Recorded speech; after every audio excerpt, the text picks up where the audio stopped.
here tonight for this special event. To begin, I would like to acknowledge Australia's First Nations peoples, the First Australians, as the traditional owners and custodians of this land, and give my respects to their elders past and present, and through them to all Aboriginal and Torres Strait Islander people. Now, can I all just make sure that you've checked your phones are on silent or switched off, because there's nothing worse, let me tell you, than hearing a phone and then realising it's mine. Now, this event tonight is being held in partnership with the Embassy of Peru. The Library thanks the Embassy for their generous support in helping this event to come to fruition. I would particularly like to welcome and acknowledge our special guest, His Excellency Vitaliano Gallardo, Ambassador of Peru in Australia, Fiji and Papua New Guinea. We're so excited after meeting with His Excellency and, of course, historian and Petherick reader here at the National Library, Chris Maxworthy. They told us stories, not so well known here in Australia, of pirates and privateers operating in the Pacific and involving the early settlement at Port Jackson. Of course, we jumped at the chance to hear this fantastic story told at the library. So welcome to you all, and it is my pleasure to now welcome Ambassador Gallardo to say a few words.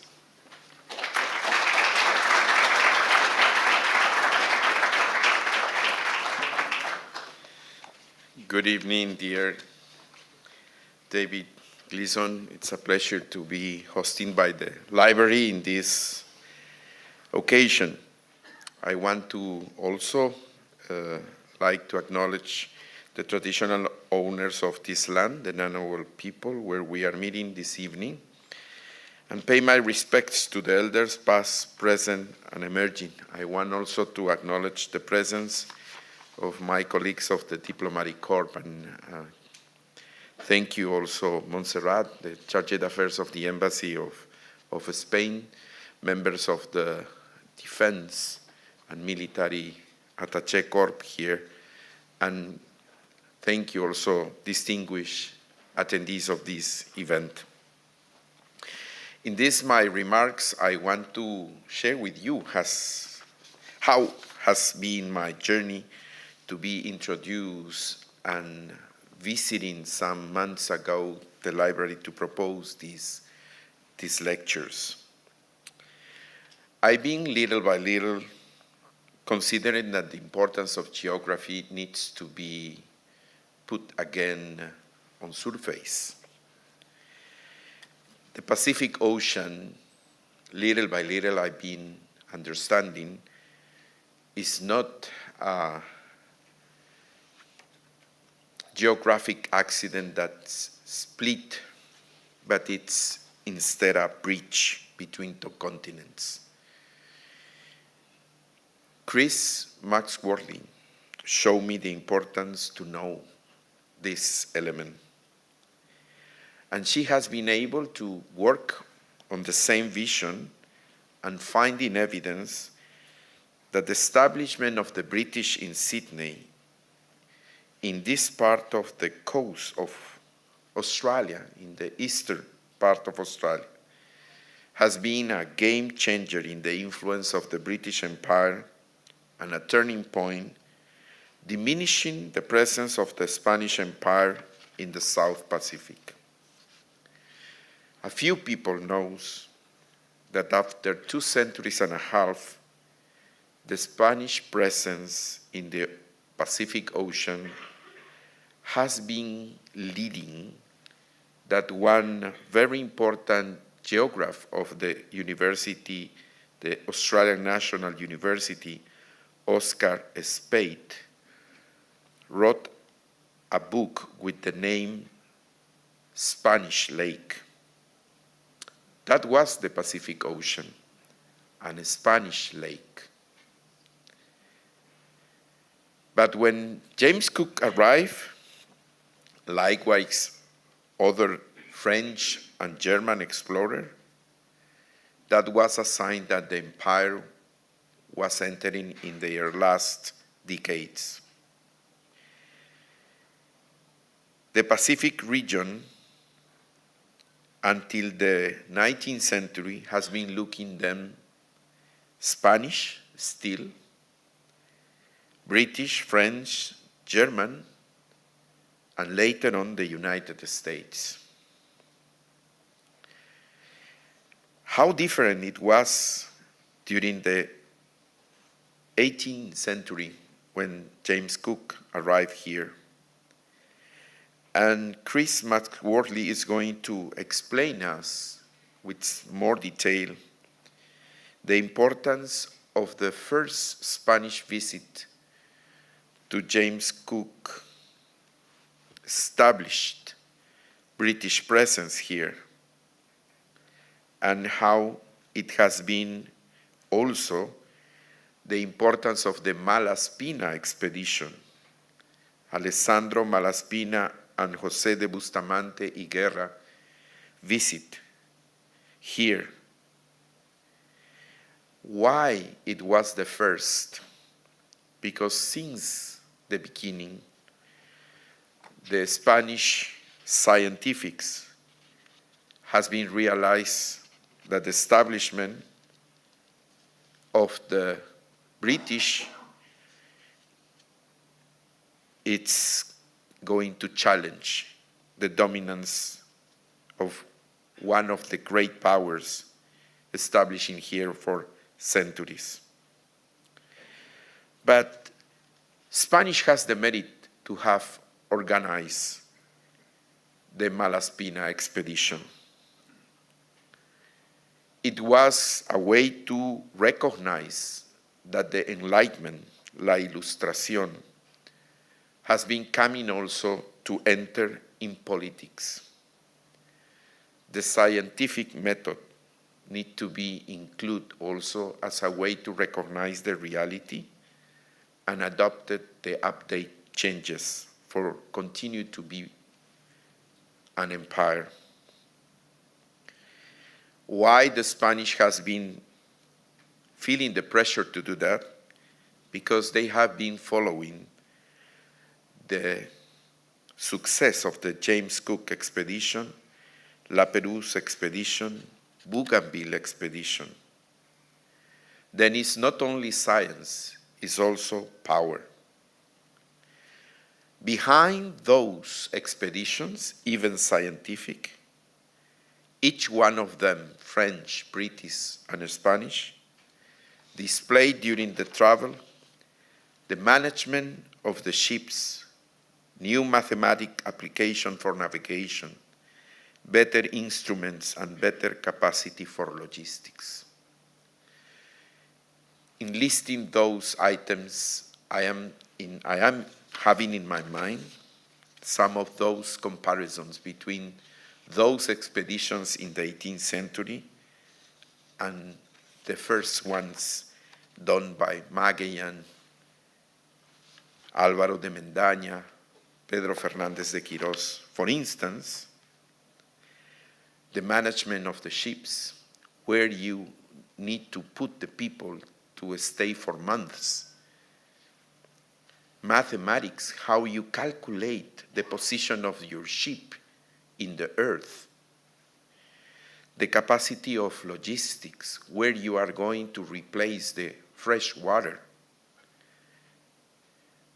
Many of those original expeditions during the 16th century count many people dying during those travels.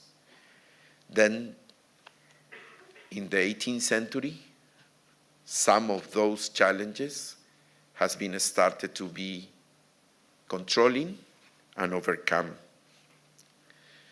The Spanish lake has been announcing its ending, I've been telling you. After how long? Only to give you a point of comparison. San Marcos University in Lima was founded in 1551. Sydney University was opened in 1851. Those is the period where Spanish has been controlling all the Pacific. The Malaspina expedition has been going on, leading by Alessandro Malaspina and José de Bustamante y Guerra, between 1789 and 1794.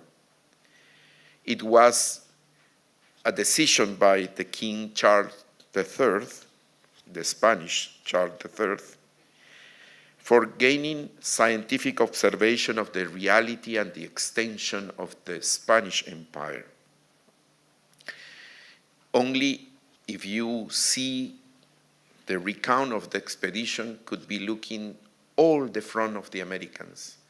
Since Tierra del Fuego till Alaska, all were the Pacific controlling by the Spanish in the American side, but also many of the islands in the Pacific. But what surprised me on the expedition of Malaspina was the ending of Alexandro Malaspina.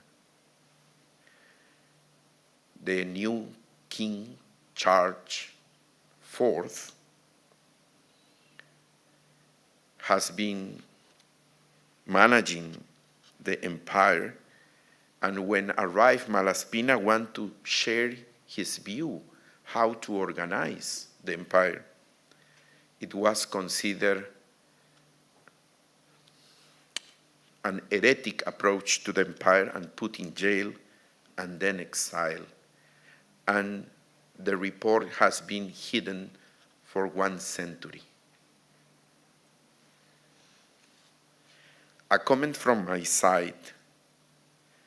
As I mentioned you now, from this point of view, the time we are living, how you can hidden a report to help you to govern better your own country. Seems that it's a self-inflicted damage by the Spanish crown itself. And also probably one of the missed opportunities for continuing to control in the Americas. Spanish did not realize at that time, the Spanish crown, that losing the American, they are going to lose the Pacific too. In Europe, the defeat in Trafalgar, the Napoleon invasion, the shifting of alliances between Spanish and France, then to England, then to France, marked the framework of the subsequent independence of the Republic of South, Central, and North America. As I mentioned you, the process of independence are going to change not only the history of Spain, but the history here in the Pacific. During the time of the Pacific as a Spanish lake, the Kingdom of Peru was the point of projection for the influence in the South Pacific. That is the reason the embassy wants to mention this part. Because in the 19th century, the controlling area in charge of the Viceroy of Peru, based in Lima and Callao, included the port of Guayaquil and the island of Chiloé, the last post of Spanish controlling after all the independence war, south of current Chile. And also the controlling of Easter Island and Galapagos, which are part of Ecuador and Chile respectively. Those discoveries also were still controlling by the Spanish, those discoveries coming from the time of the 16th century, like those from Álvaro de Mendana, the most important, the Solomon Island. That is the reason they have still a Spanish name, Isabela, Guadalcanal, Santa Cruz. And also those from Pedro Fernández de Quirós, one of them Vanuatu, the New Hebrides, and many other Pacific islands like Guam, Marianas, Carolinas, Marquesas. that has been discovered since the arrival of Ferdinand Magellan and Elcano traveling through the Pacific. The projection of the geography seems to be confirmed, especially speaking about geography and the importance of the coast in South America, by the recounts herein by the chronic written by the Spanish arriving into Peru. Just 2 years before Álvaro Mendaña initiated its first trip, the chroniclers recount the travel of the Inca Tupac Yupanqui to the Polynesian Islands. José Antonio de Albusto and José Antonio Salas has produced books on those trips. Likewise, historians from Ecuador like Federico González Suárez and Carlos Manuel Larrea. It seems that the presence of the contacts of the Polynesian and the Andean inhabitants was earlier, like the archaeological contacts has been discovered in current Colombia Pacific coast, and is still present in the contacts between the current Ecuador and the Galapagos Island, and the Chilean contacts with the Easter Island. Sweet potato, chicken, and many other archaeological remains prove this contact. That is the reason it's not only the presence of the Spanish, it's long behind the contacts. 5% of the DNA of the Polynesian inhabitants are from South America. The natural conclusion for this first intention of inviting you to reflect this evening on the lectures is geography between western coast of South America and eastern coast of Australia are natural projections over the Pacific, especially the South Pacific. As we are going to see, this natural linkage has been strengthened through the centuries with science and technology applicable to the vessels, logistic, and navigation instruments.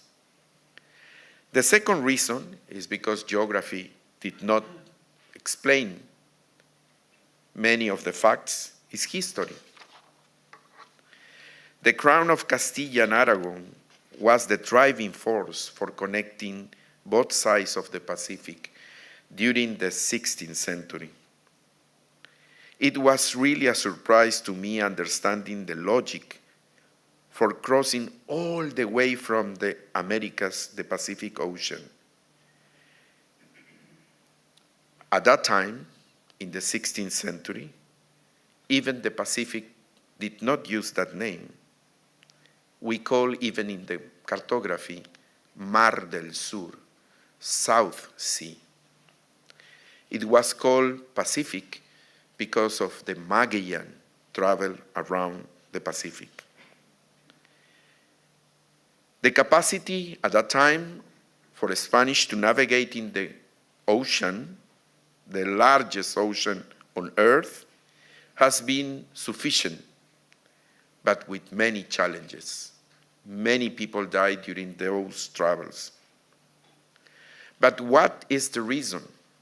They still, in the 16th century, have some motives inside themselves. Faith, that is the reason we, on those islands in the Pacific, continue to see Christianity, but also is the richest point and the focal intention was the Moluccas Island. The reason they want to overcome the Americas is because the most important point to reach out was the Moluccas Island, one of those spicy islands of Indonesia.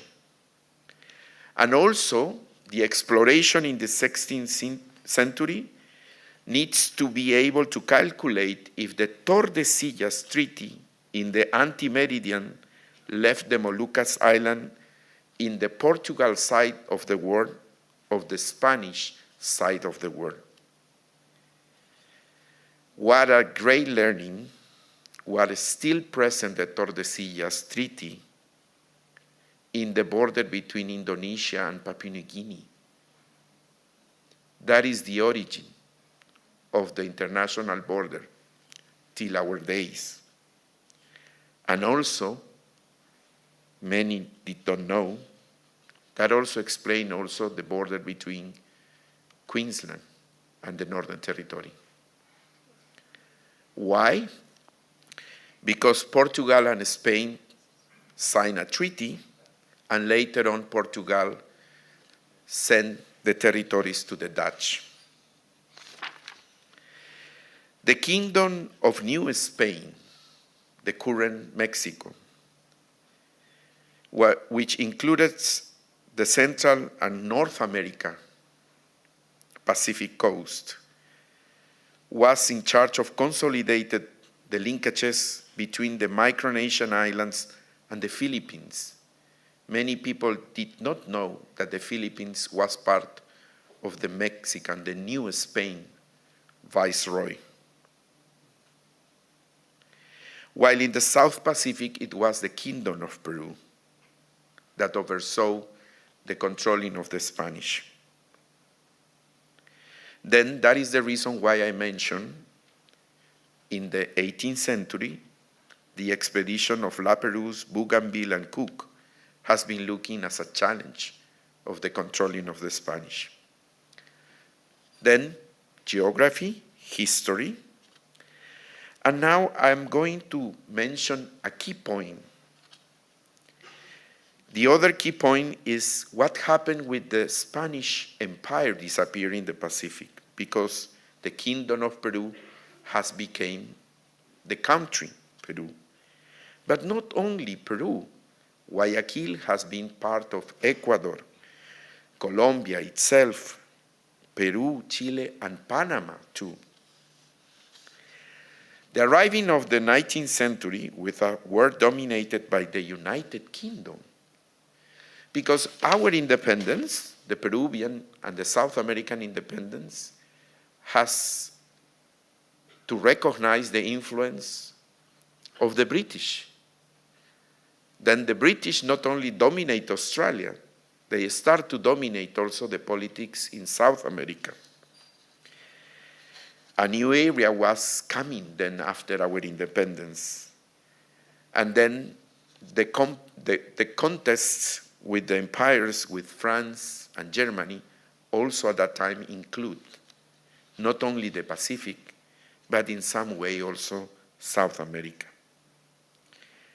My hypothesis was that the British establishment in Australia has reinforced some of the effects that we can perceive. First, during the presentation of Chris, you are going to see that the Australian settlement has been gaining a lot of assurances because the empire was controlling both sides of the Pacific.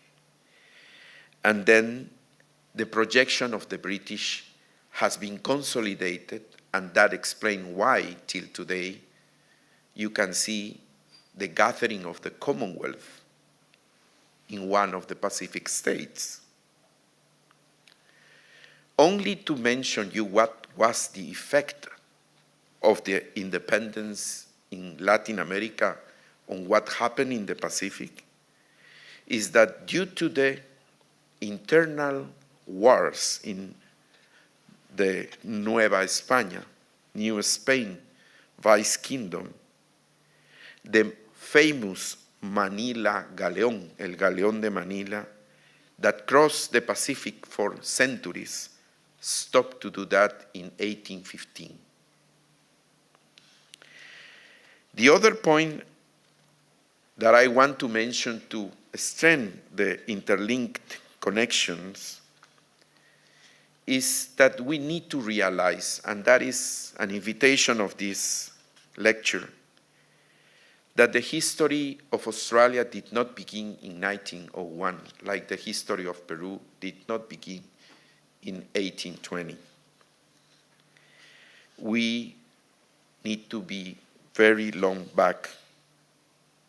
And that is what we invite to hear this evening with careful attention.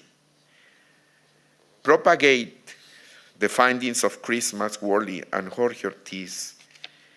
It's really a pleasure to enhance our knowledge of early Australia.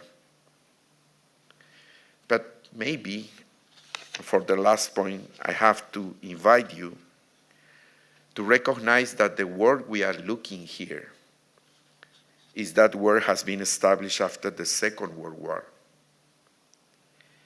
And we have to make the jump to this period when the USA was leading the recovery of the allies of the Pacific Island, and also China doing their own work in the mainland,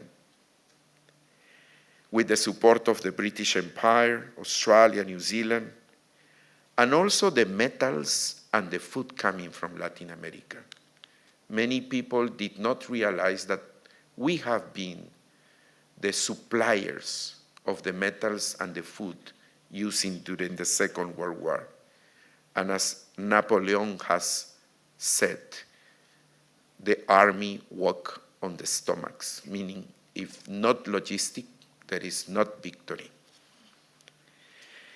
And then we thank you, the Empire of Japan, and we have been shaping the days we are looking now. Only to remember you for ending, what are the countries has been participating in the Conference of San Francisco in 1945?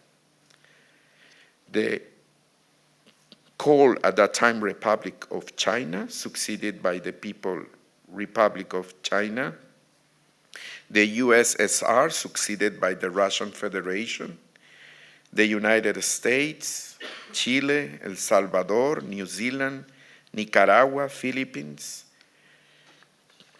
at that time called Philippines Commonwealth, succeeded by Philippines, Australia, Canada, Colombia, Costa Rica, Ecuador, Guatemala, Mexico, Panama, and Peru, and with territories in the area, France and the United Kingdom.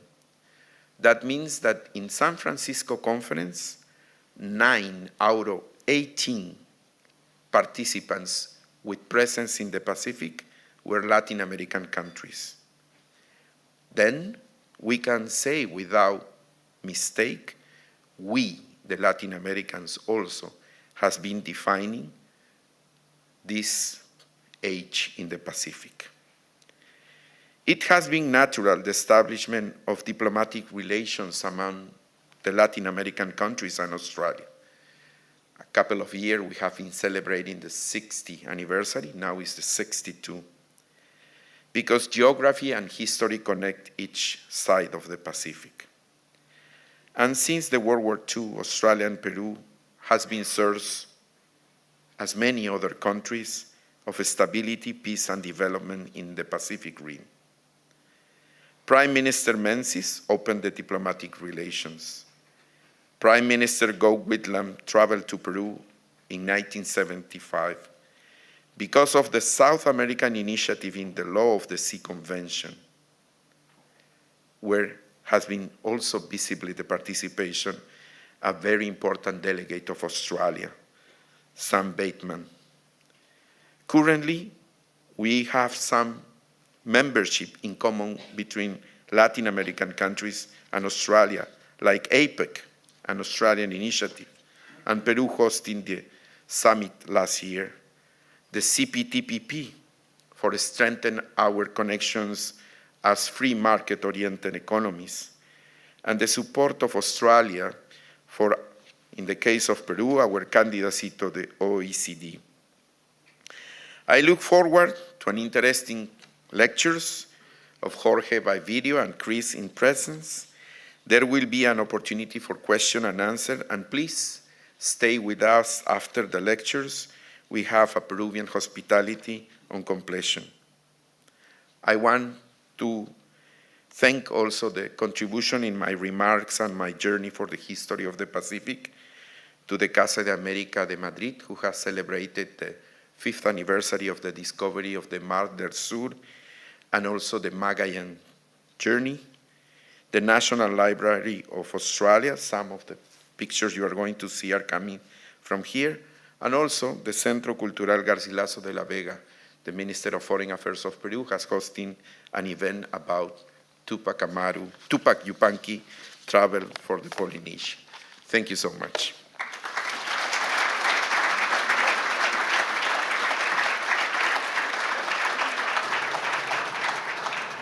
Greetings from Lima, Peru. I was asked to provide an overview on the naval and maritime situation at the other side of the Pacific in the years covered by Chris Matsuri Conference. Since 1790, when Spain and Great Britain signed an agreement putting an end to the Nootka Sound incident, British ships could chase whales and seals off the coast of Spanish America, and even enter some ports in case of distress. As this situation could also encourage contraband, the Peruvian Viceroy took some measures to reinforce Callao Naval Station and to patrol the coast with the few warships at his disposal. Since 1799, this naval station became a maritime department with a flag officer in command, but the warships assigned were insufficient to protect a large area under his responsibility, from Nicaragua to Cape Horn. Having visited the British settlements on Morany Bay and Port Jackson in March 1793, the Malaspina Bustamante expedition reaches Callao in June, and during the following 3 months, its officers and naturalists provide local authorities with valuable information on what was going on at the other side of the Pacific. It is possible that some British whalers called it at Port Jackson before reaching South American waters, but since 1796, when war between Spain and Britain was declared, some of them also acted as privateers, and a proposal was presented to Spanish authorities to attack and suppress the British settlement. At the very beginning of the war, some British ships were captured by Spanish warships and privateers, and their crews eventually ended up as prisoners at Lima. Numbering approximately 200, many of them managed to get deployed to improve their situation, and relations were built with the locals, to such an extent that some of them remained in Peru after the Treaty of Amiens was signed in 1802. Before the war started again in December 1804, at least 2 British ships departed from Port Jackson to South America, the Harrington and the Albion. They later been detained at Concepcion, Chile for smuggling. Although the growing weakness of the Spanish Navy after Trafalgar, at least a couple of frigates and some smaller warships were destined to the maritime defense of the Peruvian Viceroyalty. As part of that, the Spanish frigate Estrella engaged the British frigate Lucy in July and in October 1805, the later reaching Port Jackson after that. However, none of these was able to act against HMS Cornwallis, which departed Port Jackson in April 1807 and took several prizes along South and Central American waters before heading for Madras. As in 1808 Napoleon forced the king of Spain to abdicate in his favor, the Spaniards reacted against this and began to fight their former ally and to join Britain, their former enemy, in this effort. As a consequence, British ships reappeared in South American waters, either for whaling or for trading purpose. This situation was complex, since the Spanish law banning any foreign trade with this colony was still in force. Some incidents occurred, as was the case of the city of Edinburgh, which departed Sydney and reached Callao in July 1810, seeking help having lost her anchor in a storm. She was detained for breaking Spanish law, but finally released in April 1811. By then, Chile declared independence and Valparaiso was open to foreign trade, mainly British, whereas the Peruvian Viceroyalty concentrated its effort to control independence movements in Alto Peru and Quito with quite a small naval force, aiming to receive reinforcements from Spain, which never arrived. That was the general situation in South American waters.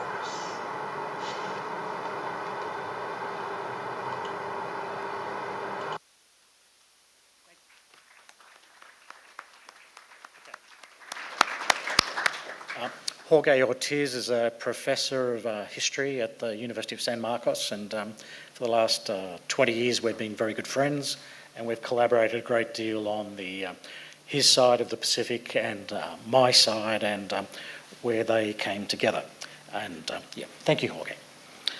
Right, moving along here. So my topic, in terms of timing, there probably won't be time for questions here on completion of my presentation, but we have some wonderful hospitality from the Peruvian embassy upstairs, and I'm certainly looking forward to that, particularly one or two pisco sours after I've completed the national drink of, well, do we have any Chileans here? I think we might.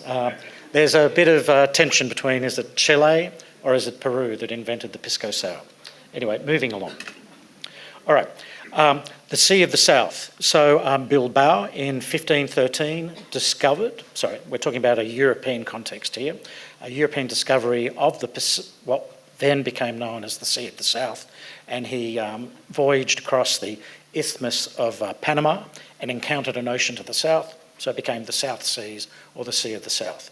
And then a period of time later, about 8 years later, we have Fernando Magellan, and who was a Portuguese, but he was hired by the Spanish to find a way to the Spice Islands.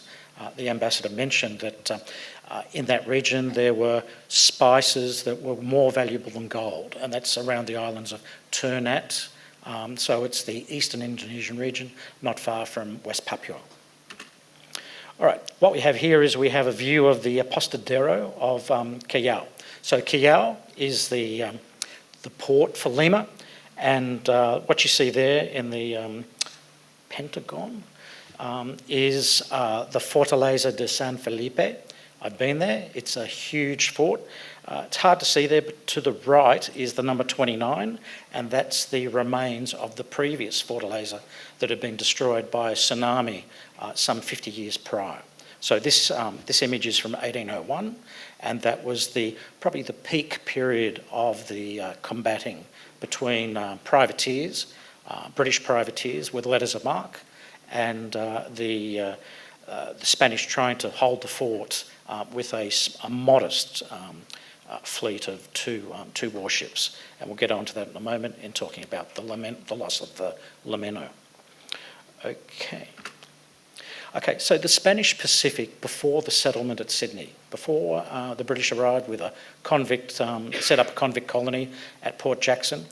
It's interesting to note that for most European powers, the region, even though it was Sydney and it was Port Jackson, Sydney Cove, most of them all referred to it as Botany Bay, because Botany Bay had been the announcement from the British in 1786, and that tag continued well into the future, and similarly the tag of New South Wales. Okay, so the ambassador mentioned it a moment ago, 2022 was the 50th anniversary, 5 centuries since Magellan circumnavigated the world. We in Australia tend to miss out because of our Anglo-centric perspective, and because the Pacific was unpopulated until James Cook arrived. That's the way I remember it in 1970 when I was a 10-year-old being taught at school. So we do have it's a hard thing to recognise, but most of our history tends to view the Spanish side as being undeserving of what they did, or the black legend in terms of, they were all bloodthirsty conquistadors chasing gold and silver, and that's not the case.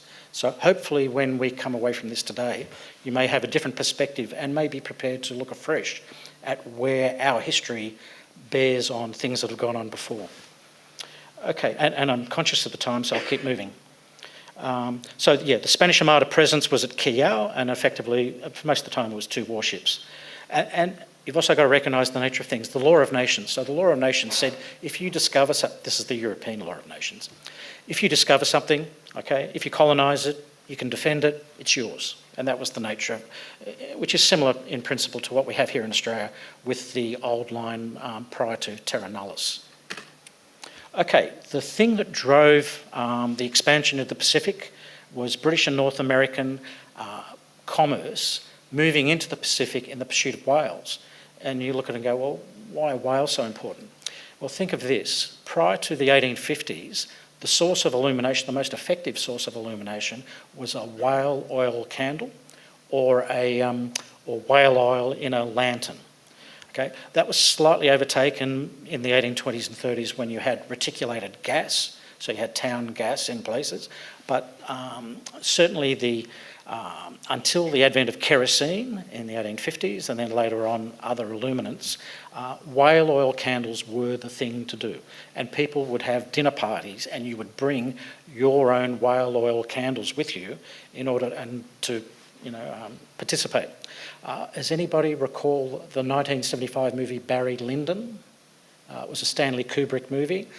It's worthwhile looking at again. It was a very good movie, but the interesting thing is all those candles, all that illumination was natural light from whale oil candles that Kubrick used in order to get the vibe of the place. All right, this is a view, interesting.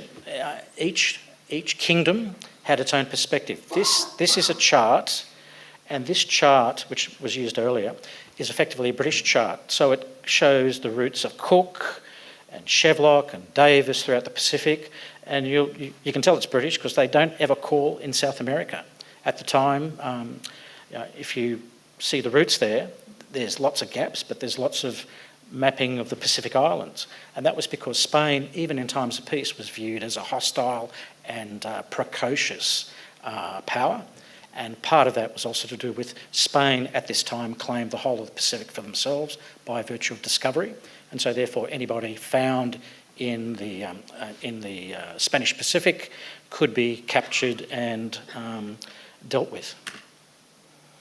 All right, Spanish prizes brought into Sydney. So here's 3 examples. This is all in 1799. So and I say this for my colleagues from other missions so that you can see that each of your countries, or modern day countries, had a part in this in terms of providing the British with prizes. So Nuestra Senora de Belén, which is the Bethlehem, in 1799, it was captured off down from Guayaquil, Puna Island in what is now modern day Ecuador. La Paloma, which is Spanish for the dove, 1799, near Las Islas Tres Marias, which is on the western coast of Mexico, not too far from, about 80 kilometres from San Blas, which at the time was the Naval Department looking after the northern region of the Pacific. And the Santa Eufemia, again 1799, northern Peru, and when it was taken as a prize and brought into Sydney, it was renamed. Sorry, just trying to work out what I've done with my phone, because I'm supposed to be running a timer on this, and I am. Okay, good. All right, all 3 of those prizes were successfully condemned as good and lawful prizes by the Vice Admiralty Court of New South Wales, and the colony at Sydney, or New South Wales, could now view itself as being part of the imperial pursuit in terms of prize taking and doing its bit for the war effort. So the Bethlehem was the very first occasion where the prize court was convened in order to condemn that prize. Right, privateers and whalers. Okay, a quick view of the Pacific I've put there, and I can't vouch. I hope there are no Navy navigators here because I think the placement of some of those islands is not entirely correct.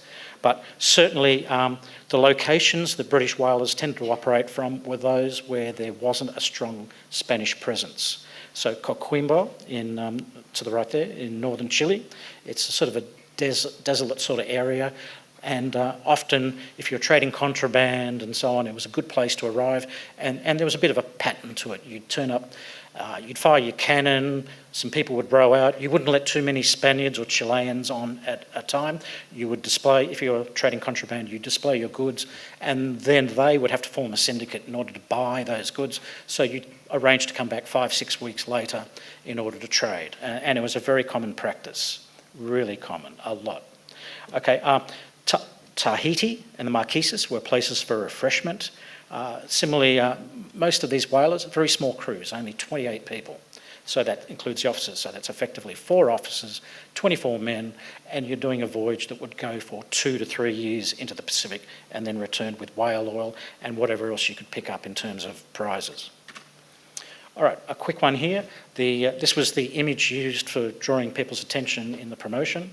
Okay, so this image is actually, it hangs in the Chief of Navy's office in Madrid, okay, the AHIMA. Don't ask me what it stands for. Okay, Almirante Jefa de Marina Armada or something. Tito? Yeah, just like I said. Okay, thank you. Okay, all right. So what you have here is, in the middle you have El Castor. So El Castor had been 4 years prior a British whaler, but it had been captured in 1797.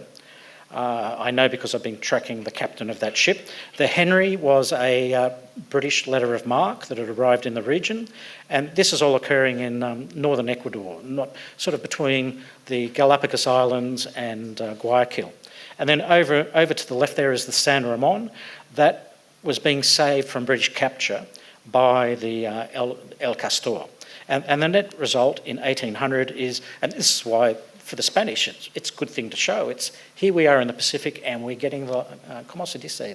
Los perritos ingleses, those English dogs. Okay, we're winning against those English dogs. Okay, so, yep. Okay, and yeah.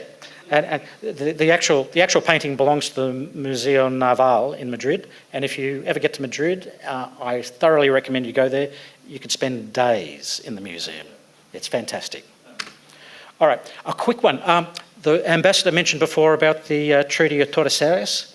So what that was is, after Christopher Columbus, it was first a papal bull. And it said, okay, we've got 2 empires here, 2 Catholic empires. We've got the Portuguese and the Spanish, and we need to find a way that they can survive together and prosper. And so what happened was they took a line, and if you, so if you can visualise, there's Spain in the brown. Okay, if you take a line out from the Canary Islands, I think it was 700 leagues. So that's about 2,100 nautical miles. Okay, that becomes the meridian by which the world is divided. And as the ambassador mentioned, if you look to the right there in the blue area, the blue then going into the beige, okay, you can see part of Australia. So see that line going down? That is the 135th meridian, and that is the anti-meridian, and that's the line that divided the 2 worlds. And that line then forms part of, when Arthur Phillip was given his instructions as Captain General in 1787, he was given jurisdiction from that line to the east, okay?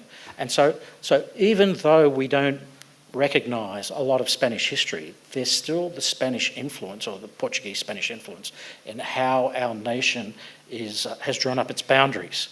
And the other thing to be aware of is that we now have great precision in lines, but back 200 years ago, 300 years ago, those lines and the size of the Earth was still, like James Cook, the transit of Venus, that was partly about determining how big was the Earth, because it was about measuring the time it takes Venus to transit across the sun and trigonometry and so on. It wasn't particularly useful, but they tried.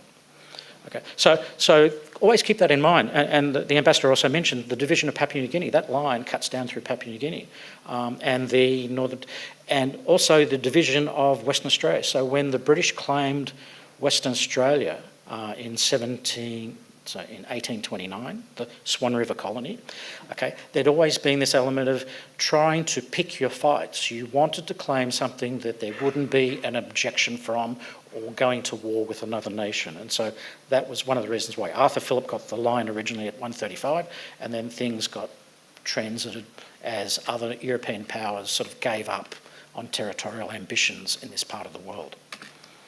Right, Spanish Americas in 1790. The reason I choose 1790 is because that's the time where, I've got 8 minutes left. Okay, 1790 is where it's the Treaty of Nootka Convention. So Nootka Convention is where the Spanish concede that other powers, well the British, may venture into the Pacific and be unmolested, and that the British may also, in times of duress or stress, have their ships visit Spanish ports.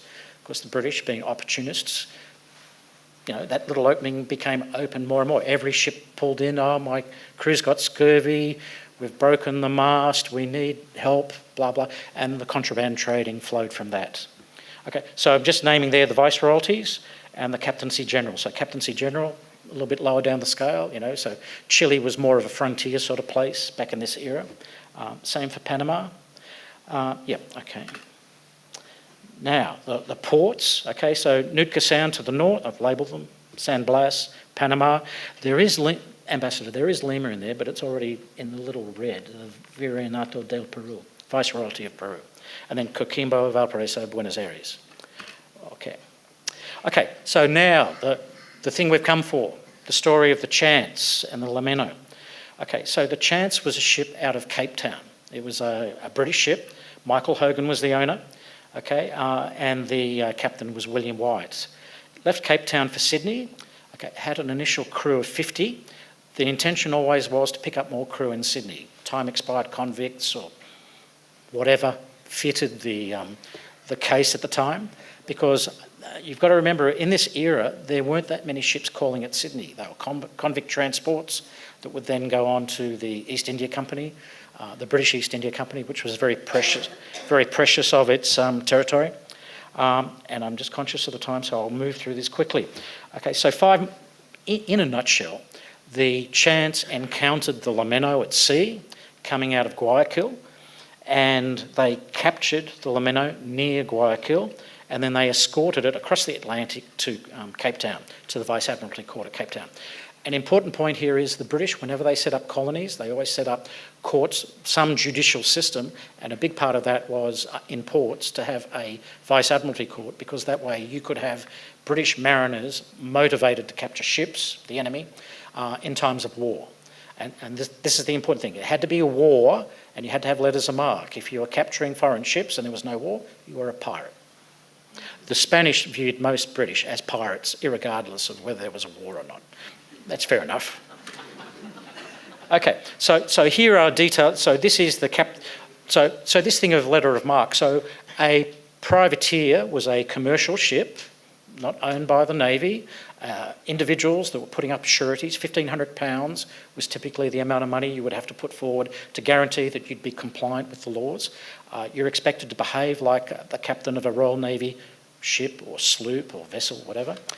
And so here you have the captain, the commercial captain of the Chance, writing to the Admiral in Cape Town saying, here's what I've done. And so he tells the story of the battle, and this got found this in the National Archives. It was published in the London Gazette. So in a nutshell, the Lameno had a large crew, but probably not that well practiced, whereas the Chance had been grabbing things where it could and being very aggressive. And effectively, the last paragraph here, the Lameno had 14 men killed, 7 wounded, the captain mortally wounded. He died 2 days after the action, and the Chance had 2 men killed and 1 wounded. And that was 50 men at the start of the battle.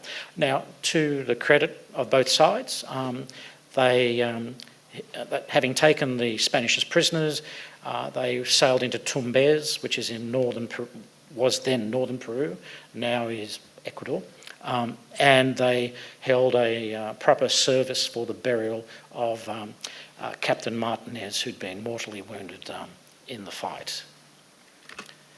All right, I won't go into this. This is declarations of some of the crew that deserted from the Chance before this battle. And the reason they deserted, so this is written in Spanish. Obviously with the use of a translator. The Spanish wrote that, the captain of the Chance was very brutal and harsh to his men, so that's why that's the statement of the men. All right, Now, Malaspina and Bustamante. Let's quickly go through this. So this is an initiative of the great enlightened King, King Carlos III. Okay, there's images, that painting, which is from Chile.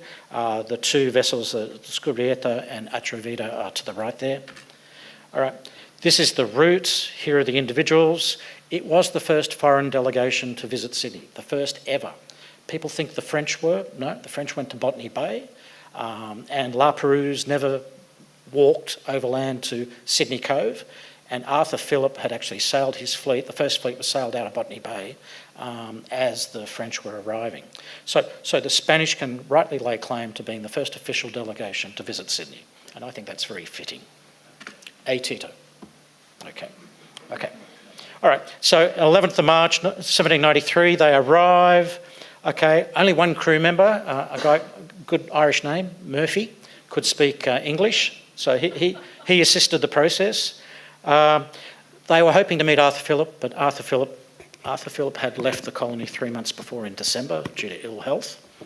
The Spanish remained there for a month. They anchored where now the Sydney Opera House is, and I think for the Spanish-American community, it would be really good if there were more recognition of the, visitations by the Spanish and some of the other things we'll talk about here.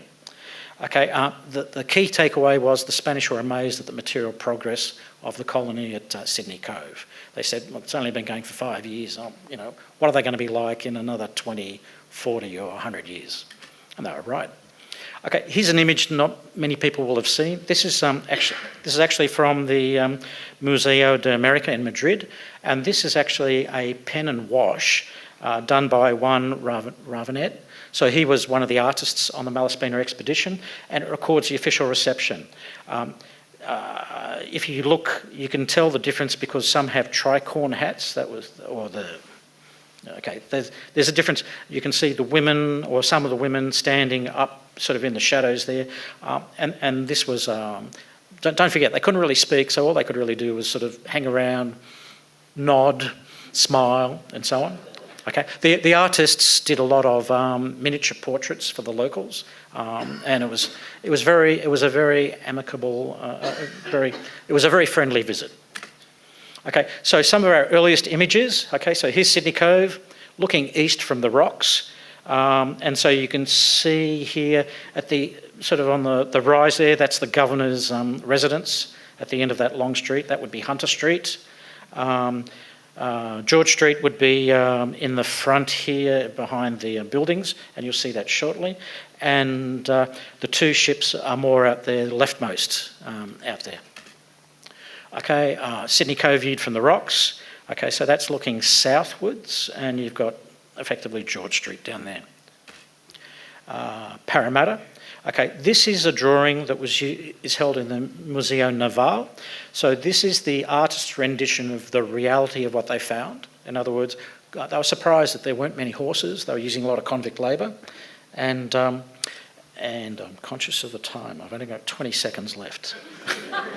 Okay, I know. I was going to do some special pleading. Can I go on for another 5-10 minutes? Yeah. Okay. Right. Okay. Thanks. All right. Keep moving. This is the rendition of a gift to the colony. So much more a agrarian ideal. So if we just go back, okay, there you've got the portrait of the convict. So that wasn't supposed to happen. Okay. All right.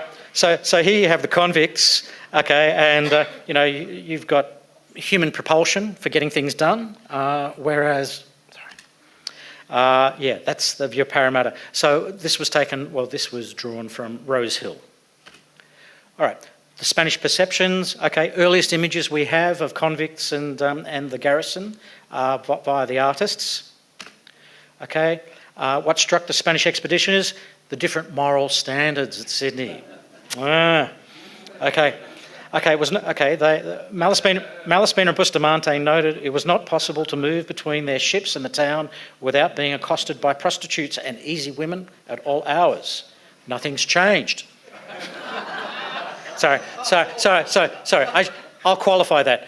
The the Navy's base at Cuttable is at the bottom of Potts Point. Okay, so if you're using public transport, you would walk up the hill, up Macleay Street or whatever, to get to the railway station. And not so much now, okay, but I remember in the 80s. Okay. I'll stop now. All right, okay, I like this one. Well, just read the stuff in bold. Okay, the constant this is by a young lieutenant who was the second officer on the Atrevida. Okay, the constant seductions of the depraved women who served their sentences had achieved their successes over our men, dragging them into the wildness of alcohol and lust in order to satisfy their vices more than their need. Okay, terrible. Okay, and then at the bottom there was even a sailor who went missing for 4 days. Wasn't seen for 4 days. Okay, I take it back. It's not, things have changed. Okay, all right, a quick one here. This is a Spanish chart. This chart actually, so for Tito, for the Defence Attaché for Spain, there's not a copy of this in any Australian archive. I think, because this is a rendition by the expedition of Port Jackson, and I think it's interesting because, let me just move to the next one. Okay, there, North Head, South Head, Port Jackson, Garden Island, Sydney. Okay, you can see down the bottom there, that's Sydney. Now, if we enlarge just below South Head there, okay, so this is a slight enlargement, look, safe anchorages or for a Spanish invasion. So if you see, so those little dots are soundings made by a boat that goes along. So it's interesting that in the region of Rose Bay and Vaucluse, there's a lot of soundings. And if we just go back, if you look at where that's located relative to Sydney, it's not really visible to Sydney Cove. Okay, so there's an element of, like with all goodwill visits, there's an element of, okay, well, what else do we learn from this visit? And in this case, this could have been preparation for an invasion, or if they needed to, if they wanted to. All right, moving along. Okay, in the Susanna from the, I'll call it the map collection here at the NLA, she does a great job, and Susanna very kindly provided me with this image, which is it's the Mallas, it was printed in 1798, it's the Malaspina mapping of South America. Okay, thank you. Okay, when they returned, they got back to Spain in 1794. Okay, they'd been voyaging for 5 years. The plan was that the natural history collection and their logs and diaries would be turned into publication in order, because it was an Enlightenment voyage. Then I'd also put in a plug for Robert J. King here. Robert wrote a very good book where he translated The Secret Report, and that was maybe 20 years ago, and it would be good to see it republished, Robert.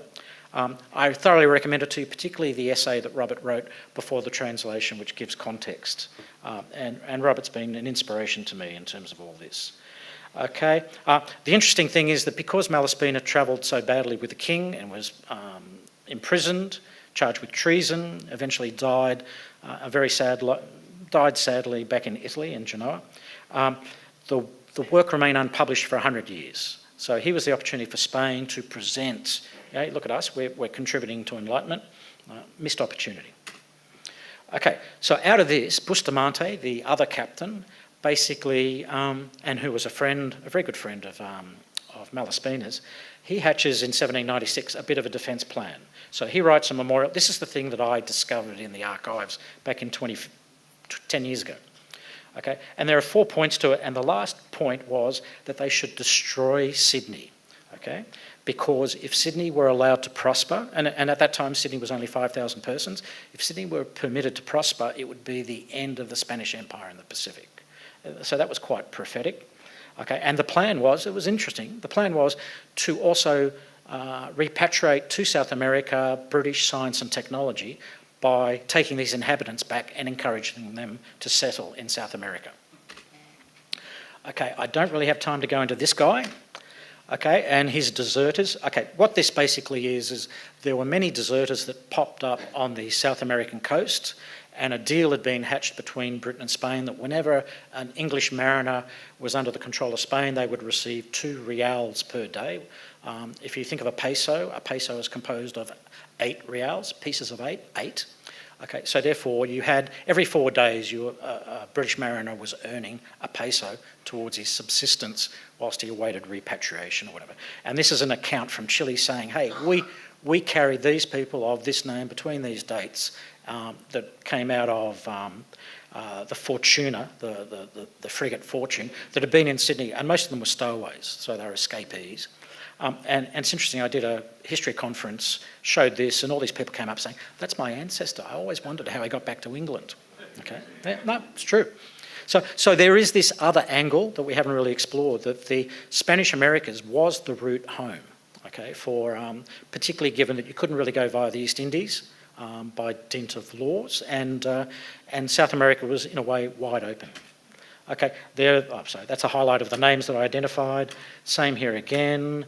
Okay, 1806. This is a case of a piratically seized vessel, was going to Tasmania. The mate, in other words, the number 2 on it was a guy called Kelly, who was an American, and whilst the captain was ashore in Port Dalrymple, I think, he seized the vessel, and it was believed, the myth was that they'd gone to New Zealand, got eaten by the Maoris, because the Maoris were cannibals. Okay. What actually happened is they sailed all the way across the Pacific. They didn't have a sextant. Navigational skills were pretty lax. But they made it to Chile and then came up with a cock and bull story about how they were Americans and how they'd been hard done by in storms, and could they get some help, please? All right, that's it. Thank you.